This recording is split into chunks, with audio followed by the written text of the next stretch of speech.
Hello, everyone, and welcome to the Co-Movement Gym podcast. This is a podcast that we at Co-Movement Gym created for our members and for our local community to stay up to date on interesting and important health topics. So today, I'm going to be discussing Zone 2 and VO2 Max. And I wanted to talk about these for a couple of reasons. I thought this would be a good time to bring them up because, for one thing, at our gym, we just got a treadmill, and here in upstate New York, the weather's starting to get nice finally. So people are starting to go back outside and do some running, do some cycling, kind of start moving again. So yeah, aerobic activity is kind of increasing in our area. So I figured this would be a good time to discuss these things, which are related to aerobic activities and endurance sports. But the second reason is also because a lot of you guys might have heard these terms, Zone 2 and VO2 Max, because they've been really, really hot topics lately. It seems like in the last 3 years, if you follow the health and wellness and fitness space, or any of the really popular influencers like Dr. Peter Attia, Rhonda Patrick, any of these kind of people, we're hearing Zone 2, VO2 Max, Zone 2, VO2 Max all the time. It's like every other episode. And yet there's still kind of a lot of confusion about what these things are and why they matter, that sort of thing. So I figured I'd try to do an episode today on those two topics. I'm not going to get really sciencey or technical. I'm trying to make an episode so that anyone who doesn't really have much of a science background, but they keep hearing these terms and they just want to know what it's all about and why it matters, I'm going to try to explain to a general audience in pretty simple terms just what Zone 2 is, what VO2 Max is. We'll get into why they matter, why they're important, what are the health benefits, how can you possibly train them or improve them if you can or can't you, and that sort of thing. So we'll see what we can cover here. The other thing is each of these could be a podcast episode on its own. I could easily talk for 2 hours on Zone 2 or the same for VO2 Max. So instead of making this episode super long, I'm going to split it into 2 parts, and that'll keep things simpler and cleaner. So today's episode will be all about Zone 2. And then the next episode, which will come out in a couple weeks or 3 weeks from now, will be on VO2 Max. So we'll do a part 1 and a part 2. The Co-Movement Gym podcast is supported by Native Path Supplements and Lombardi Chiropractic. Mention this podcast or click on the links in the episode description for a nice discount on us. The way I'd like to start here is just by really simply defining these two things, just so we have a place to start from. So let's begin with Zone 2 then. In aerobic fitness activities, so think of things like running, cycling, cross-country skiing, swimming, using a Concept 2 rowing machine or an assault bike, and any of that kind of stuff, playing pickleball, playing sports, aerobic activities, and mostly endurance sports. And when it comes to aerobic activity, a lot of people these days are starting to use heart rate monitors, and that's been done for a long time, like amongst runners and triathletes and that kind of thing. But now with smartwatches and stuff, which tell you your heart rate, a lot of people are starting to track their heart rates. So with heart rate monitoring, typically what coaches and exercise scientists do is they break down your heart rate into 5 different zones, 5 different exercise zones. So, you might have a resting heart rate of, let's say, 50 beats per minute. So when you're just sitting on the couch or when you wake up in the morning and you're laying in bed, your heart is beating 50 times per minute. When you start exercising, obviously we all know our heart rate goes up, right? So if you're in Zone 1, your heart rate might go up to 80, 90, 100 beats per minute. In Zone 2, it might be Zone 2. Now you're increasing the intensity. So it means, Zone 1 would be like you're going for a light walk, just a casual light walk. Zone 2 is where you start maybe jogging slowly, that kind of thing.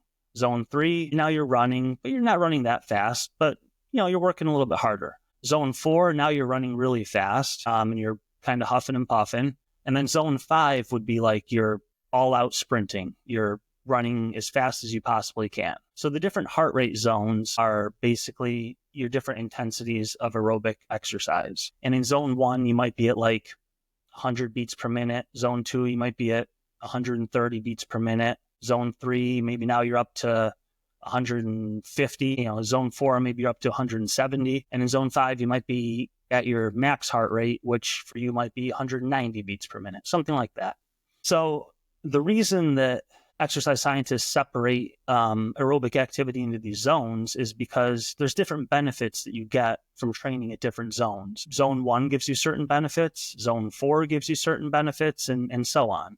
And so depending on what you're trying to get out of your activity for your health or for your performance, or depending on what event you're training for, it's a good idea to train in certain zones to get the benefits that you want for your health or your sport or whatever. Okay, so that's the 5-zone model of heart rate training. But if you've noticed, we hear a ton about Zone 2. No one's talking about Zone 1. No one's talking about Zone 3 or Zone 4 or whatever. But we keep hearing Zone 2, Zone 2, Zone 2. So there seems to be something magical about that. It's all the rage. So that's what we're going to talk about today, what Zone 2 is and why it matters. A brief definition of VO2 max now. VO2 max is the maximum amount of oxygen that you can take in and that your muscles can use per minute. Okay. So as we all know, we need oxygen all the time. Even when you're sleeping or sitting on the couch or whatever, we're still breathing, right? And as we all know, when we exercise, apparently we need more oxygen because we keep breathing heavier and heavier and heavier, right? As exercise intensity increases. So like going back to that 5-zone model, if you're going for a casual walk and you're in Zone 1, you'll be breathing slightly heavier than if you were sitting on the couch. In zone, you pick up the pace, now you're lightly jogging. In Zone 2, you'll be breathing a little bit harder. Zone 3, a little bit harder, and so on. By the time you get to Zone 5, you're struggling to breathe. You're breathing as hard as you possibly can. Okay. So as exercise intensity increases, what we're saying is the need for oxygen increases. And I think we all kind of know that. But there's a maximum amount of oxygen that your body is capable of bringing in, delivering to your muscles, and that the muscles are able to use. That maximum amount of oxygen that you are able to take in and use is your VO2 max. O2 is just oxygen, right? From chemistry. O2 means oxygen. The V stands for volume. So we're talking about a volume of oxygen. So right now, I'm just sitting here talking to the camera. I'm not breathing very heavy. I'm using a certain VO2, a certain volume of oxygen. But if I started exercising, I would be using a higher VO2, a higher volume of oxygen. Eventually, I would get to the point, if I ran as fast as I possibly could or something like that, I would get to the point where I was using the most oxygen that I possibly can. And that would be my VO2 max, your maximum oxygen consumption per minute. Okay, so that was just a brief definition of the two things, just to kind of get us on the same page, so at least we have a good starting point and we know what we're talking about. And as I said, today is part 1. So in today's episode, I'm going to talk about Zone 2, that not the lowest intensity of exercise, not just going for a easy walk, but one step above that, where maybe you're lightly jogging or running very slowly, or maybe hiking briskly up a hill, something like that. That's what puts you in Zone 2. Why is it important? Why does it matter? What are the health benefits? Why is everyone talking about it? And how do we train it?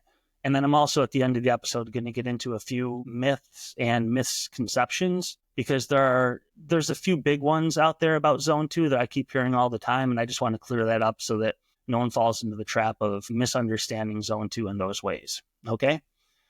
Now, let me get a little sip of water here and we'll start. Okay, so Zone 2. So let's get a better idea of what it looks like. Like I said, this is kind of like light, easy jogging for most people. Okay. Zone 1, the first level of exercise, where maybe you're just going for a walk, that's usually about 50 to 60% of your maximum heart rate. So if you know your maximum heart rate, which most people don't, but you can kind of estimate it with 220 minus your age. That's not super accurate. Or you can wear a heart rate monitor and go run 2 miles all out and find out what your maximum heart rate is.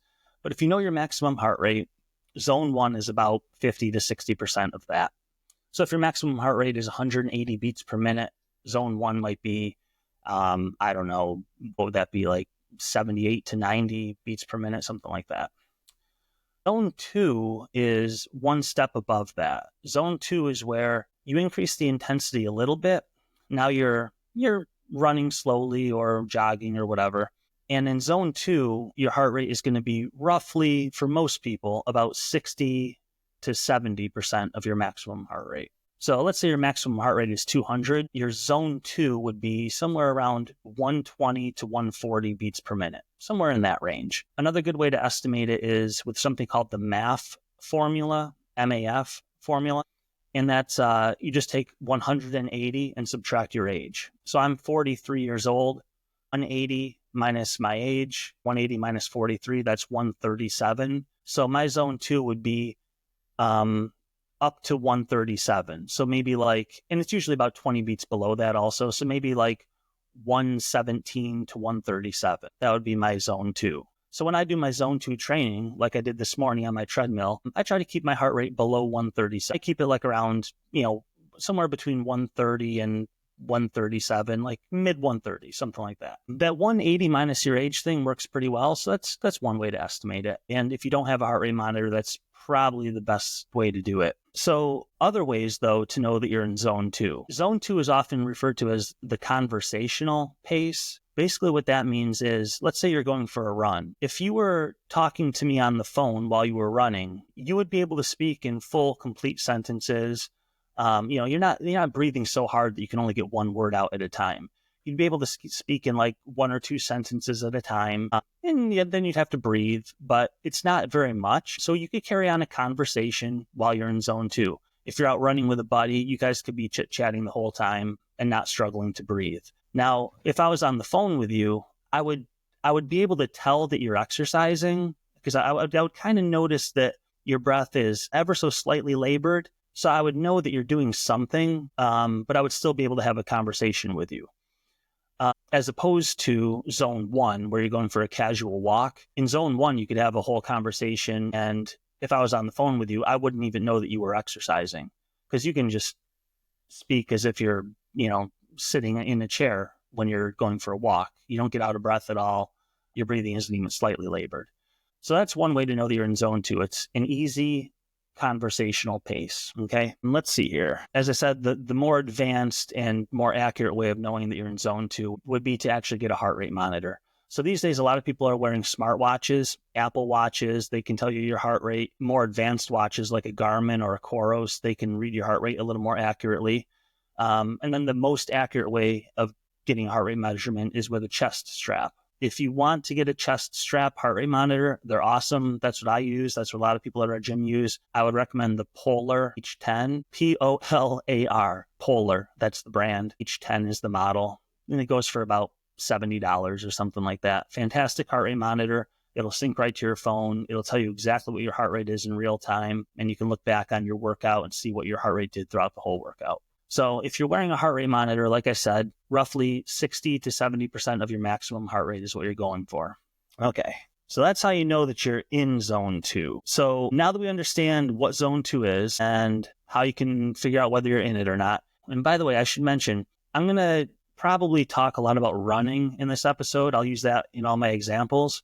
But remember, if you don't like running, that's totally fine. This conversation about zone 2 is just a conversation about aerobic activity in general. So if your thing is biking, then great. All this applies to the bike. You want to be in that 60 to 70% of your maximum heart rate while you're riding your road bike or mountain bike, whatever it is. If you like Concept 2 rowing or being on the Airdyne machine or cross-country skiing or swimming, pick your aerobic activity, whatever your favorite is. It could be roller skating or dancing. Like whatever your aerobic activity is, just substitute that in. But I'll probably talk about running in this episode because that's what most people do and that's what I do. It's just the easiest thing to discuss. Okay, so why is everyone talking about zone 2? What are the big benefits of zone 2? And I don't want to miss anything, so I'm going to refer to my notes on this. So I'm sorry if it sounds like I'm reading here and there. But basically, I broke it down into, there's really 2 main areas where zone 2 can benefit you. Well, first of all, I'll say zone 2 is really, really important. It's all the rage and everyone's talking about it for very good reasons. And it is something that everyone should care about and should try to incorporate into their training. And that goes for athletes and non-athletes alike, okay? It doesn't matter if you're not into endurance sports and you're not running races or doing triathlons. Even if you're just trying to stay healthy, zone 2 is one of the most important things that you can do. So we'll get into the details of that in a second. Hold on, another sip of water. Okay, so I broke this down into basically benefits for health and longevity. So that's just for all of us. And then some benefits for performance if you are like a runner or a triathlete or a cyclist or whatever. Okay, so we'll start with the health benefits. And like I said, I'm going to just read a few things for you. The big one, the probably the biggest one as far as I'm concerned, is mitochondrial health. So someday I'm going to do an episode just on mitochondria and why they're so important and why you want to take care of your mitochondria and how to do that with things like lifestyle, nutrition, and exercise and so on. But for this episode, I'll just say that mitochondria, these are the organelles inside all of your cells. We've got 30 to 40 trillion cells in our body, and every one of those cells has thousands of mitochondria. And those mitochondria are what produce energy. They produce ATP, which is the energy that our cells use to do all of the things that they have to do. Okay? If you want a cell to work really well, if you want a cell to do all the things that it's supposed to do, it has to have energy. It has to have well-functioning mitochondria. If a cell doesn't have well-functioning mitochondria, that's something that we call mitochondrial dysfunction. Now the cell gets sick. If enough cells get sick, the tissue gets sick, and then the organs get sick, and the organ system, and eventually the organism, the person, gets sick. We really, really want to take care of our cellular health, and that begins with the health of our mitochondria. So that's a really, really important thing to me, and I do a lot of things in my life to take care of my mitochondrial health. How does Zone 2 relate to that? Zone 2 is probably one of the best things that you can possibly do for your mitochondrial health from an exercise point of view. It builds new mitochondria and new heart cells, so like I said, every cell in your body has about 10,000 mitochondria, it's different depending on the cell. Heart cells, cardiac cells, have way more than that. There's more mitochondria in our heart cells than there are in any other cells in our body. So if you want to take care of your heart health, you want a lot of mitochondria in those cells. So we have mitochondria in all the cells in our body except for red blood cells. And let's see, I'm just looking at my notes here. Zone 2 training basically builds new mitochondria, so you can increase the number that are in there. You might have 8,000 mitochondria in your cells. You do a bunch of Zone 2 training, now you have 9,000 or 10,000. So it builds new mitochondria. It also makes those mitochondria bigger and more efficient at producing energy, which is their job. That's what we want them to be good at doing. Very few things will disrupt your health more than having insufficient mitochondria or dysfunctional or weak mitochondria. So we really want to take care of that. The next big benefit is improved cardiovascular health. This is the second benefit of Zone 2 training. Zone 2 training makes your heart healthier. It does so by making your heart stronger. It increases stroke volume, cardiac output. It lowers your resting heart rate. It lowers your blood pressure. And it improves heart rate variability. Basically, if you want a healthy heart and circulatory system, Zone 2 training improves all the components of that really, really well. And then it improves, this is one that a lot of people are going to like a lot. Zone 2 training improves your ability to burn fat, okay? So as we all know, we need energy, and we get that energy from fats, and we get that energy from carbohydrates. Your body can burn fats for fuel. It can burn carbohydrates for fuel. In Zone 2 training, we burn a lot of fat for fuel. Fat is the primary fuel source when you're doing Zone 2 training. In fact, Zone 2 is often referred to as the fat burning zone. We'll talk more about that later. Unlike pretty much all other forms of aerobic activity, Zone 2 training burns the highest amount of fat compared to carbohydrate. Okay? The benefit of that is when you're doing Zone 2 training and you're forcing your body to burn all this fat, the mitochondria, which are the things that burn the fat, they get better at burning fat. Our cells get better at the things that they're forced to do. So you do a lot of Zone 2 training, which forces your mitochondria to burn fat. Your mitochondria get better and more efficient at burning fat.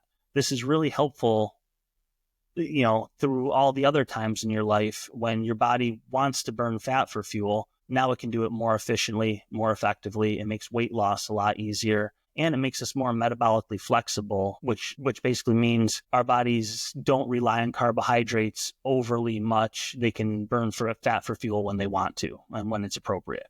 Okay, so those are probably the most important health benefits of Zone 2 running, but there's other stuff too. There's better cognitive function, more mental clarity, improved learning ability. Zone 2 increases something called BDNF, which helps improve learning. And BDNF is a chemical that helps your brain form new connections, improved mood and energy throughout the day, reduced overall stress. And here's the really cool thing. Because Zone 2 training is such low intensity, remember, you're just going for an easy jog or a very slow run, at a pace where you can carry on a conversation. So it's not really high intensity, which means it doesn't cause a ton of wear and tear on your body, which means you can do zone 2 training almost every day. You probably could do it every day if you wanted to, as opposed to, if I asked you to do sprints up a hill, we pick a steep hill and I say sprint up and down that hill, 15 times. That's really high intensity. That causes a lot of wear and tear. You're going to be sore the next day. That's not the sort of thing that you can do every day. But zone 2 training is very low intensity. You can do this for hours on end. Today I did 2 hours of zone 2 training and I feel totally fine now, and I can do it again tomorrow if I want. So that's one of the big benefits of it is low intensity. You can do a ton of it, and it slowly builds up something we call tissue tolerance. So let's say you want to get into running, you do a lot of zone 2 training. It's very gentle on your body, but it is putting small amounts of stress on your, joints and muscles and tendons and ligaments and stuff, which over time gradually makes them stronger and stronger and stronger, so that in the future, if you want to do higher intensity running or run at faster paces, your body will be more resilient to injury. It'll basically strengthen your body and your joints, tendons, and ligaments and all that stuff for anything you do in the future. Okay, with very, very low risk of injury because zone 2 is not very intense. All right, so those are the benefits for health and wellness. As far as performance benefits go, zone 2 is really, really important for endurance athletes, cyclists, runners, triathletes, cross-country skiers, that sort of thing. It builds what we call your aerobic base, which is essentially your ability to maintain continuous exercise for a long period of time. All right, so, let's say you're a new runner, you're just starting out. At first, you're going to probably find that just running half a mile has you winded and tired and exhausted. But if you do a lot of zone 2 training, you do 20 minutes, 3 or 4 days a week, something like that, and you do this for weeks and weeks on end, you're going to find that over time, you can run 3/4 of a mile before you get tired, half a mile, 2 miles. It's going to keep increasing. And basically what you're doing is you're building your aerobic base through all this zone 2 training. And the bigger that your aerobic base is, the longer you're going to be able to go, feel good, not getting tired. Okay? So that's really important for endurance athletes for sure, and for anyone who wants to get into aerobic activities. Basically, zone 2 is considered the foundation of any good aerobic or endurance training program. And even elite runners who are running like 2-hour marathons, even like the Olympians that you see racing, 5K, 10K in times that the rest of us couldn't even sprint at, even those guys in their training, they're still spending about 80% of their time training in zone 2 at this easy conversational pace. They only do the high intensity stuff, maybe the other, 15 or 20% of the time. So for everybody, whether you're just starting out or you're at the tip of the spear, an elite, endurance athlete, for everybody across the spectrum, you're still doing mostly zone 2 training to support your endurance program. Okay. All right. Let's see. Next one. We already said it enhances fat burning, right? That was one of the things I said earlier, that zone 2 training teaches your cells to become more efficient and effective at burning fat. Well, this is a performance benefit too, because if you're an endurance athlete, say you're going to run a marathon, your body can only store so many carbohydrates. And once they run out, you hit the wall. You've heard of that before. They're running the marathon and then they get to mile 18, 19, 20, and they hit the wall. They feel like their whole body cramps up and they just can't keep going. Hitting the wall is what happens when you run out of stored carbohydrates, because your body is burning a ton of carbs during the marathon. If you do a lot of zone 2 training in your training leading up to the marathon and get your body really good at burning fat for fuel, then when you run the actual marathon, your body will use more fat for fuel than it would have otherwise, which saves your carbohydrate stores so that they last you for the entire event. And that way you end up not hitting the wall. You can make it the full 26.2 miles or whatever your event is. And especially for something like an ultra marathon runner, these people that are running like 50 miles or 100 miles at a time, you can't rely on carbohydrates to fuel you for a 12-hour or 24-hour race. Your body has to be really good at burning fat for fuel. So zone 2 training teaches your cells to get really good at burning fat. So that's really good for any endurance athlete.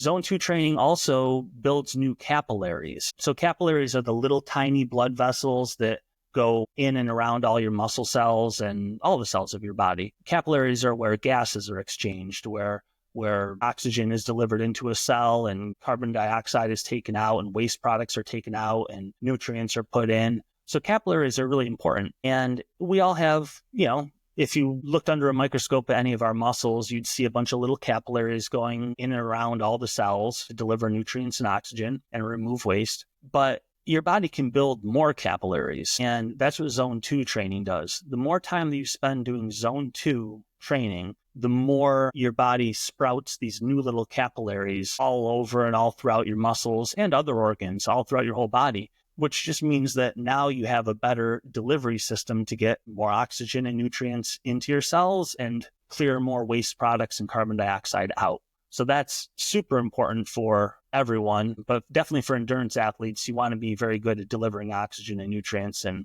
getting the waste products out. So new capillary beds, another benefit to zone 2. Zone 2 training also improves, and this might go over the heads of some people, but your lactate threshold and your VO2 max. We're not going to worry about those right now. Lactate threshold, VO2 max, those are higher intensity forms of exercise. And a lot of endurance athletes, runners and cyclists and stuff, they want to improve those things. And so they do specific training to improve those things. But what a lot of people don't realize is zone 2 will also improve those things. You're going to want to do specific training also, but zone 2 actually does increase your VO2 max, your lactate threshold, your ventilatory thresholds, all those metrics that endurance athletes are constantly worrying about. And I think I already mentioned that zone 2 training improves your tissue tolerance. Tissue tolerance is just, how the first time you go running, if you haven't done it in a long time or you've never done it, maybe your joints hurt, your muscles hurt. You only ran a mile. You ran to the end of the street and back or around the block, and then your feet are sore and, your ankles are tight the next day, that kind of thing. That's because, running puts a lot of stress on your body. You're pounding the pavement, as they say, with your feet every single step. And your tissues, your joints, tendons, ligaments, they have to, if they're not ready for that, then they're going to get really sore. They might get tight the next day. They might even get injured. And you have to kind of build up gradually, strengthen those tissues to withstand the forces of this activity, in this case, running. So zone 2 training is very, very gentle on the body, very low risk of injury. But by doing it regularly, day after day and week after week, month after month, you slowly build stronger and stronger joints, tendons, ligaments, muscles, fascia, all that kind of stuff, so that as you run farther and farther and faster, your body is ready for that. You've developed tissue tolerance to the sport of running in this case. Same can be said for any other sport that you're doing. They all put physical stress on your body, and you have to develop tissue tolerance for that activity. So zone 2 training, great way to build tissue tolerance. And the last one, zone 2 training even helps non-endurance athletes. So like weightlifters or bodybuilders or people in sports that you wouldn't think of as endurance or aerobic sports. Okay. And how does it do that? Well, basically by increasing your aerobic base and having all these new capillaries and just better circulatory function in general, that enhances your ability to recover from things. So if you're a weightlifter or a bodybuilder, if you do a lot of zone 2 training, you'll probably find that you recover quicker between sets, sets of whatever exercise you're doing, bench press, squat, deadlift, whatever. You'll recover quicker between exercise sessions. It'll basically allow you to work out hard in the gym and then come back for your next session feeling fresher thanks to all this zone 2 training, right? So lots of benefits for everyone, non-athletes, and definitely a lot of extra benefits for endurance athletes or people who want to do aerobic activities and aerobic sports. Most people know that staying hydrated is essential to nearly every bodily function, but 75% of Americans still do not consume enough fluid daily. As we age, bodily changes make staying hydrated even harder, especially without artificial additives or excess sugars. That's where Native Path comes in with extra help. Native Path's Hydrate is not just another drink mix. It's a thoughtfully designed formula packed with BCAAs and all 9 essential amino acids to help with muscle recovery and overall vitality. Plus, it's completely sugar-free and 100% natural. With their Native Hydrate product, you can fuel your body with essential electrolytes at the cellular level or overall vitality. Unlike other hydration drink mixes that are designed for marathon runners and contain upwards of 1,000 milligrams of sodium, Native Hydrate contains just 230 milligrams of sodium for optimal daily hydration. It's free of artificial flavors, sugars, and dyes. It's only 5 calories per serving, and every order comes with a 360-day money-back guarantee, so you can try it risk-free. Visit nativehydrate.com/co-movement to see what Native Hydrate could do for your health. Again, that is nativehydrate.com/co-movement. All right. So let's say you're sold. You know what Zone 2 is, you know why it matters, and you want to start doing it. And I hope that you do. It's really important for everyone. I think it's actually one of the, if I had to create a foundational, like what are the foundations of good health? What sort of things should you do for really good health as far as exercise goes? One of those foundational pieces would be Zone 2. So hopefully you're sold on that and you want to include some Zone 2 in your training. So what does good Zone 2 training look like? All right, let's see. Well, thankfully, Zone 2 is incredibly easy to train. And I should say that you can improve your Zone 2 pretty rapidly also, which is cool. By the way that you would know that your Zone 2 is improving is that you can spend longer periods of time in Zone 2. So maybe in the beginning, you go out and you do Zone 2, cycling, let's say, and after 20 minutes, you feel tired and you're done. Well, you do Zone 2 training for a few months, and then maybe now you're up to 60 minutes. Now you can go 60 minutes in Zone 2 before you get tired. That's a sign that your Zone 2 fitness has improved. The other way that you would know is if your pace is improving. So I'll use myself as an example. Like I said, when I do Zone 2, 60 to 70% of my max heart rate, I'm usually around 135 beats per minute on my heart rate monitor. That's what I aim for, about in the ways. Okay. Well, a couple years ago, when I got back into running and I started doing a lot of Zone 2, I had to run at a pace of about 11 minutes per mile in order to stay at a 135 heart rate, in order to stay in Zone 2. So I'm someone who's used to running quite a bit faster than that. 11 minutes a mile felt like I was almost walking. It was really, really slow. But if I went faster than 11 minutes per mile, my heart rate would go up into the 150s. And now I'm in Zone 3. So I wasn't getting my Zone 2 training. So in order to get Zone 2, I had to stay at 11 minutes a mile. And I did that for several months. And then eventually I got to the point where I was able to run 10:45 per mile, and I was still in Zone 2, and then 10:30 per mile, and so on. That was a couple years ago. I've stayed at it very consistently. And now, this morning, for example, I was running at a pace of about 8 minutes and 30 seconds per mile, and my heart rate was still in the ways. I was still in Zone 2. So that's another way that you would know that your fitness in Zone 2 is improving. Not only can you go longer in Zone 2, but you're actually able to go faster and still be at that Zone 2 heart rate. Okay, so we want to be able to do that. We want to improve our Zone 2. What does Zone 2 training look like? Like I said, it's really, really easy, and you can do it via several activities: running, biking, swimming, rowing, cross-country skiing, hiking, rucking, take your pick. There's a lot of aerobic activities out there. Just pick the one you like. Zone 2 should be enjoyable, so pick something you enjoy doing. If you hate running, don't run. Ride a bike. Ride a unicycle. Whatever your thing is. Okay, so the rules are really simple. If you want to do Zone 2 training, basically pick the activity that you want to do it continuously for however long you plan to exercise. So if you're going to do 30 minutes of Zone 2 today, you don't do 10 minutes and then rest for a couple, and then do another 10 minutes and then rest for a couple, and then do the final 10 minutes. Zone 2 training is going to be done continuously. So you're going to go 30 minutes without any rest, all in Zone 2. Or 45 minutes or 2 hours, or however long your Zone 2 session is going to be. So you do it continuously, and you just keep your heart rate in Zone 2 for the entire time. So if you're watching your heart rate monitor, like I said, for me, Zone 2 is in the 135 beats per minute range, right about there. And I watch my heart rate monitor the whole time. If my heart rate is starting to get too low, if I'm dropping down into the 1s or the 1-teens, I know I'm going too slow, so I speed up a little bit. If my heart rate creeps up, if I get into the 1s or 150s, I know I'm going too fast, so I slow down a little bit.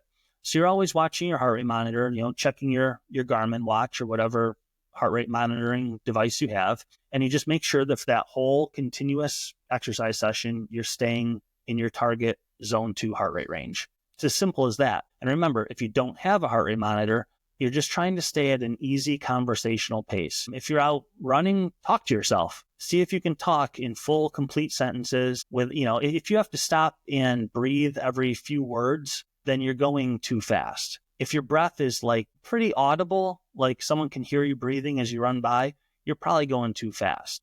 The biggest mistake people make with zone 2 training is that they do it too fast. They're actually in zone 3 when they think that they're in zone 2. Zone 2 is a very, very easy pace. Okay. So again, me as a runner, for me, I can run a 7-minute mile pace and I can keep that up for a very long time. For me, 7 minutes per mile seems easy. 8 minutes per mile seems really easy. And yet my zone 2 pace is more like 9 minutes per mile. Okay. So you might think that you're running easy, but check your heart rate monitor, do the talk test, see if you're actually running at a conversational pace. Or if you don't have a heart rate monitor, this is another trick. You probably have a stopwatch. Just check your pulse. Just, when you're out running or whatever you're doing, stop for just a second and put your, index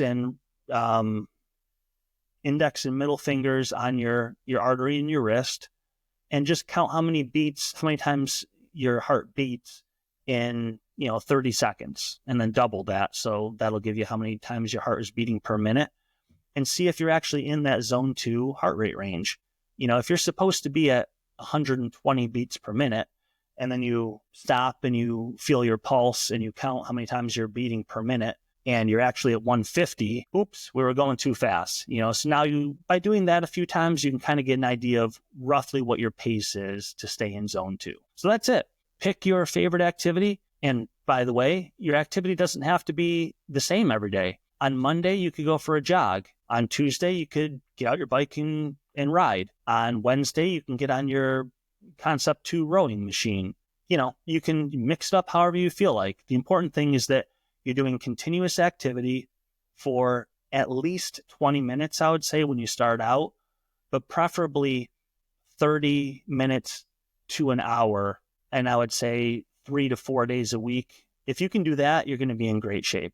If you can get to the point where you're doing, let's say, 45 minutes of zone 2, 3 days a week, fantastic. And remember, you can always add more. The more zone 2, the better, as long as you're feeling good and you're enjoying it. But at least 45 minutes, 3 days a week is a really great thing to shoot for. Or half an hour, let's say 4 to 5 days a week, something like that.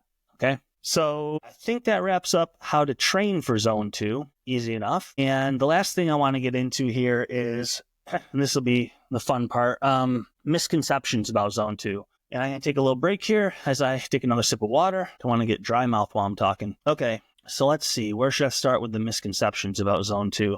So a lot of fitness and health influencers are talking about zone 2 as the best way to lose weight. That for a lot of people, that's your main fitness goal. A lot of people get into exercising and, the New Year's resolution is to start exercising. And the main reason is because they want to lose weight.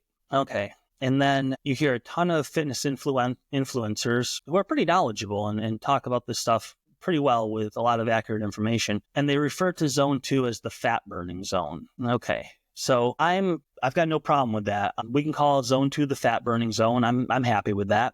But I want everyone to understand why it's called the fat burning zone. Does that mean that it's the best zone to be in to lose weight? I'm going to tell you right off the bat that no, zone 2 is not the best way to train to lose weight. It's a great way to train to lose weight, but there is no best way actually. And I'll get into why shortly. Okay. But a lot of people think, zone 2, that's the fat burning zone. So if I want to burn fat, if I want to get rid of my, 20 extra pounds that I'm carrying, then I should be in zone 2, because zone 2 is the fat burning zone. Why is it called the fat burning zone? Why would I call it the fat burning zone? The reason it's called the fat burning zone is because zone 2 is the heart rate zone in which the most amount of fat is being burned, as far as the calories that you're burning.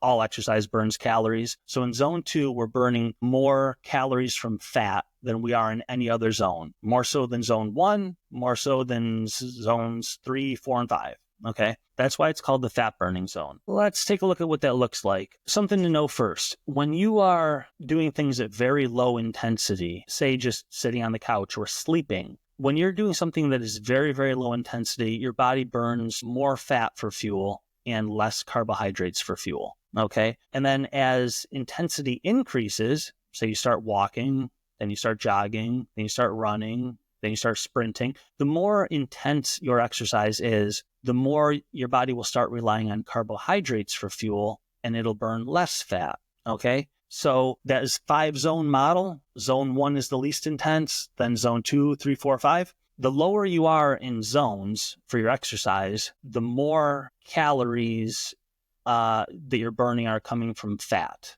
And then the higher up, the more of the calories you're burning are coming from carbs. So if you've been paying attention, something seems wrong here, right? Because we're calling zone 2 the fat burning zone. Why wouldn't we call zone 1 the fat burning zone? Aren't more of our calories that we're burning coming from fat in zone 1 because it's lower intensity?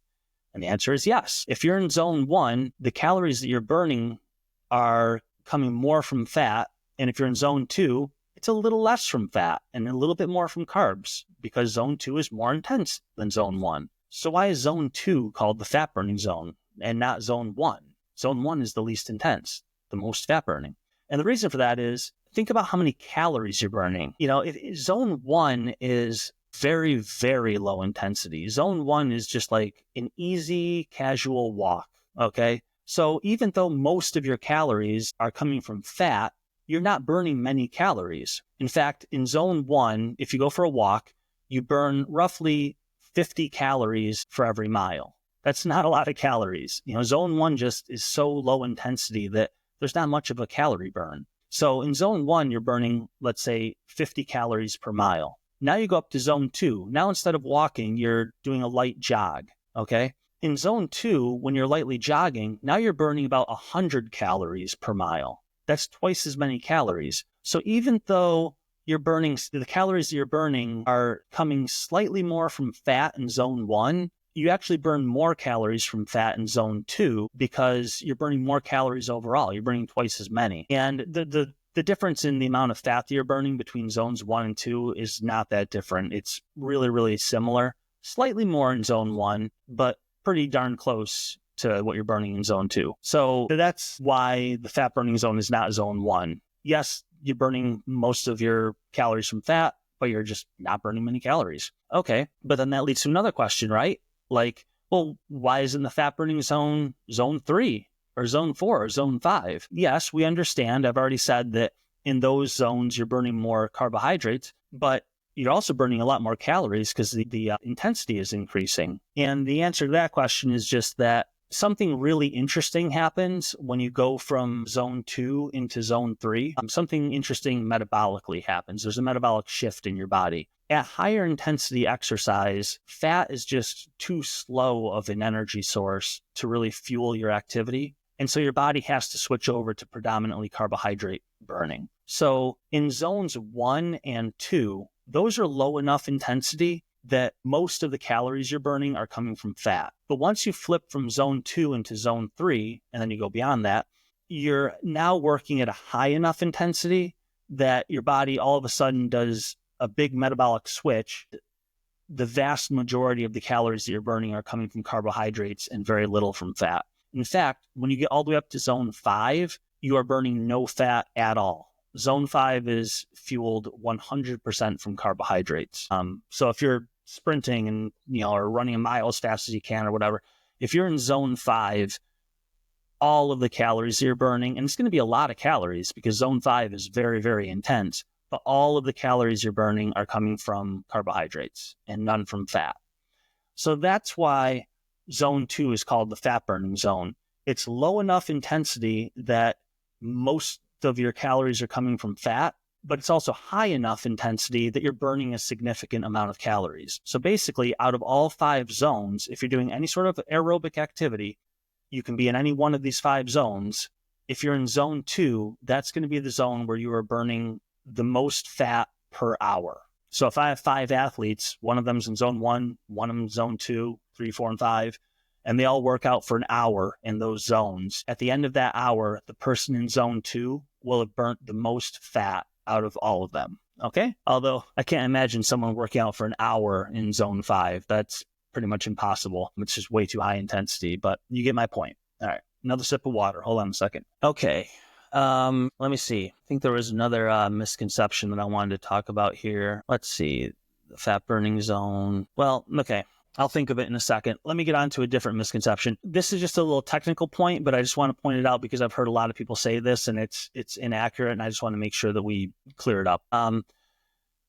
It has to do with what I was just talking about. The lower the intensity, the lower zone you're in, the more fat you're burning, and the higher intensities, the more carbs you're burning. I've heard a lot of people say that when you're in zone 1 or zone 2, those low intensities, that you're burning 100% fat for fuel.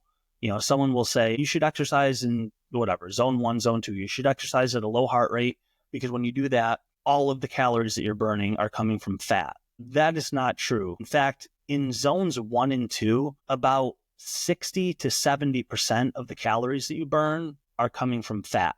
So you're still burning a significant amount of carbohydrates. 60 to 70% of the calories you burn in zones 1 and 2 are coming from fat. That means 30 to 40% are coming from carbohydrates. You can never get to a point where you are burning 100% fat for fuel. Even if you're sleeping in bed in the middle of the night, snoring away and dreaming, that's the lowest intensity thing you can possibly do. I mean, you're just laying in bed sleeping, okay? Even when you're sleeping in the middle of the night, at most, your body is burning, the calories you're burning are about 70 to 75% from fat. So even sleeping, you're still burning, the calories that you're burning, 25% of them are coming from carbs. So I just wanted to point that out because I do hear people say all the time that zone 2 is 100% fat burning. It's not. It's about whatever calories you burn in zone 2, 60 to 70% is coming from fat. The other 30 to 40% is coming from carbs. But then as we increase intensity and we go up to zones 3, 4, and 5, a lot more comes from carbs. And as I've said, even though you can't burn 100% fat, that's impossible. You're never going to get to that point no matter how low the intensity is. You can get to the point where you burn 100% carbs for fuel. In zone 5, you burn no fat at all. I mentioned that earlier, and you're burning 100% carbohydrates. So that's just a technical little thing I wanted to clear up so that if you think that you're in zone 2 and you're burning 100% fat, I just wanted to help you be a little more accurate in your understanding of that. And I think that just reminded me of the other one I wanted to say, which is, let's see, now I lost it again. Okay, so that's right. The best way to lose fat. I started talking about this earlier. So we just talked about how zone 2 is going to burn more fat than any other zone, right? So it seems this is why everyone always says, like, oh, if you want to lose fat, if you want to lose weight, you should work out in zone 2 because that's the zone that burns the most fat. And that makes logical sense, right? It seems like a no-brainer. Here's the thing. That is actually, it is not true that that is the best zone to be in to lose body fat. So why? I'll give you let's do a hypothetical example kind of thing. You could work out in zone 2, or you could work out in zone, let's say 5, the ultra high intensity zone where you're burning no fat at all. You're burning all carbohydrates. Which one do you think will cause you to lose the most body fat? Most people would say it's got to be zone 2. You're actually burning fat. You're not burning any in zone 5. The truth is both modes of exercise, low intensity and high intensity, no matter what zones you're in, just low intensity exercise and high intensity exercise, they both work equally well for losing body fat. So if your goal is to shed that extra 20 pounds or whatever, lean out for summer, get to a healthy body weight, you can do zone 2 training, zone 1 training, the low intensity stuff, or you can do zone 4 or 5 training, the high intensity stuff. It doesn't matter. How could that possibly be? We just said zone 5 doesn't burn any fat, zone 2 burns the most. So how could it be that they're both equally good for weight loss? Your body has a lot of things that it balances, and this is a good example of that. So when you exercise in zone 2, let's say you do an hour of zone 2 exercise, great. You burn a bunch of fat while you were working out in zone 2. That's awesome. That helps you towards your goal. You're trying to lose weight, you're trying to lose fat. Great, you just did it in zone 2. What happens when you work out in zone 5? In zone 5, you don't burn any fat. So you do whatever, let's say an hour-long exercise session that's just a ton of zone 5. All that you burn is carbohydrates. You burn off all your muscle glycogen, your liver glycogen. That's your stored form of carbohydrate. And that's all that happens during exercise. So it sounds kind of useless for weight loss, right? Except what we're forgetting about is what happens after exercise. So you do that hour-long session in zone 5, you burn a ton of carbohydrates, you burn a bunch of your stored carbohydrates, your muscle glycogen, your liver glycogen. Now you go home or you go about your day, you go back to work, whatever. Over the next 6 to 8 hours, what'll happen is your metabolism will start to bias toward fat burning. Over the next 6 to 8 hours after your exercise, your body will start burning more fat than it usually does. Why does it do this? Because your body it doesn't like to be low on glycogen. Your body doesn't like to be low on stored carbohydrates. So you just did this high intensity zone 5 exercise session. You burnt a significant amount or all of your stored carbohydrates. Your body doesn't like that. So your body is going to spend the rest of the day trying to protect your remaining carbohydrate stores and replenish them so that any carbs that you eat go back to replenishing your liver glycogen and your muscle glycogen, your stored carbohydrates. And the way that it protects your remaining carbohydrate stores is by shifting your metabolism so that you burn more fat for the rest of the day. So really, it's interesting. What it comes down to is if you work out in zone 2, you burn a bunch of fat during your exercise. Awesome. If you work out in zone 5, you don't burn any fat during exercise, but you burn a bunch of fat for the rest of the day after exercise. And at the end of the day and at the end of the week, you end up burning the same amount of fat either way that you go. And I hope you guys can see that this is really awesome news. Like this is great. Because what it means is you can choose whichever form of exercise. If your goal is weight loss, you can choose whichever form of aerobic exercise you like. If you're the sort of person who loves zone 2 training and zone 1, you love going for walks and hikes and easy jogs and easy bike rides and that kind of thing, and you like doing it for hours and you like doing it 5 days a week, awesome. Do that, and that'll be fantastic for your weight loss goal. If you're the sort of person that hates that stuff, you don't like going jogging, you don't like this low intensity stuff, you're the kind of person who likes to go to the gym and really just hammer it and go hard, get on the assault bike and do high intensity interval training, fast sprints on the rower, maybe 20, 250 meter row sprints with short rest in between. You like working up a sweat, you like feeling your heart pound. Great. You won't burn any fat during your exercise, but you'll spend the rest of the day burning fat because your metabolism will shift over to that. So you can do whichever form you like and get equal results as far as the weight loss thing is concerned. So I think that's the last thing I wanted to say on the misconceptions. One more thing on the performance side. I'll make this quick. There's a lot of talk now. You keep seeing the phrase run slow to get fast. In like the running world and triathlon world, that kind of thing. And the idea there is that zone 2 is so magical that all you have to do is zone 2 training, build up this massive aerobic base, and somehow you'll become a faster runner when you try and go and run a 5K or a 10K or a mile or something like that. I'm going to call this a little bit of a misconception. Zone 2 does improve your ability to do that higher end stuff, the more intense races and things. So running slow, doing zone 2 training does help you get faster. It's not a total myth. But if you are serious about your endurance sport, if I'm talking to like the runners and cyclists and triathletes now, if you're really serious about trying to get fast at your event, running a really fast 15K or whatever it is, you are going to have to add in some speed work. Zone 2 is only going to get you so far as making you a faster runner. But there's a lot of other factors that contribute to speed other than just mitochondrial health and the number of capillaries you have and all the great stuff that zone 2 does for you. You also need strength, for example, and power in your leg muscles for cycling and running. And you're not really going to get much strength and power from zone 2. You're going to have to add in the zone 4, zone 5 kind of work if you want to run your race as fast as possible. So that's a little bit of a misconception that I hear from time to time in the endurance world, but most endurance athletes know that they need speed training if they want speed. Kind of makes sense. Anyway, talking about speed training and VO2 Max, that is going to be the next episode. So I hope that this one was helpful in, clarifying what zone 2 is, what are the benefits and why we should all be doing it and how to do it. That's the low intensity end of the spectrum. The other big thing we keep hearing about is VO2 Max. That's making all the headlines lately, and all the influencers are talking about that. So this was part 1, and I hope you enjoyed the episode. In a few weeks, I'll drop part 2, and that is going to be VO2 Max. What is it? Why is it important? How do we train it? And I'll probably have a few myths and misconceptions about that one as well. Thanks for joining me today, and take care, guys. See you in part 2. If you enjoyed this episode, please consider supporting our sponsors, Native Path Supplements and Lombardi Chiropractic. Your support helps us to bring you 2 new episodes each month. See the show notes for more details and a nice discount from our sponsors.